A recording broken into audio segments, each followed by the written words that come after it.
बाबा साहेब नानक चंद रत्तू से बोले, कल सुबह जल्दी आओ। रविवार सुबह रत्तू जल्दी आया। तब बाबा महान ग्रंथ की प्रस्तावना लिख रहे थे।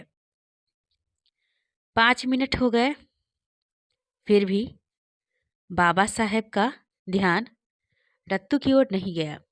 यह देख रत्तू जानबूझकर टेबल पर खड़ी 2 पुस्तकें दूसरी ओर रखी।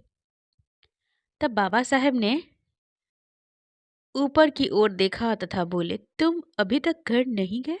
रत्तू बोले, मैं मध्य रात्रि में ही घर गया था। आज मुझे सुबह पुनः वापस आया हूँ।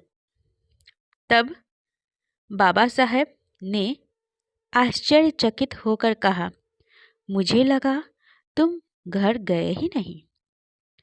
यहाँ तो दिन निकल चुका है और मैं लिखते ही रहा। मैं यहाँ से हिला तक नहीं। स्वागत है मेरे प्यारे दोस्तों, मेरे YouTube परिवार में आप सभी का स्वागत है। आप इसको सब्सक्राइब, शेयर, बेल आइकन को दबा दीजिएगा जिससे कि आने वाले सारे वीडियोस की नोटिफिकेशन आपको मिलेंगे। और लाइक बटन को हिट करना ना भूलें। ये अध्याय है बुद्ध तथा उनका धम्म का प्रस्तावना। मेरी कहानी मेरी जुबानी डॉक्टर भीमराव अंबेडकर साहब की कहानी है। यह सुनकर नानक चंद का हृदय भर आया। बाबा साहेब ने तथागत बुद्ध की मूर्ति के समक्ष सुबह की वंदना की तथा पुनः लिखने बैठ गए।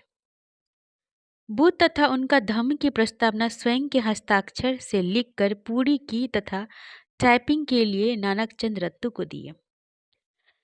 तो बहुत बहुत थैंक यू सभी को इतनी प्यारी कहानी सुनने के लिए। और मेरी कहानी मेरी जुबानी, ये जो कहानी है डॉक्टर भीमराव अंबेडकर साहब की कहानी मैं यहाँ रोज डालती हूँ, तो आप बेल आइकन को प्रेस करना ना भूलें, ठीक है। तो कल फिर मिलते हैं, बट मैं एक बात कहना चाहूँगी, आप सारे वीडियोस को सुनो। बाबा साहेब के अंबेडकर की कहानी आपके जीवन को बदल देगी, ये मैं गारंटी देती हूँ। तो thank you everyone, thank you so much. जय भीम, जय अंबेडकर साहब की जय हो।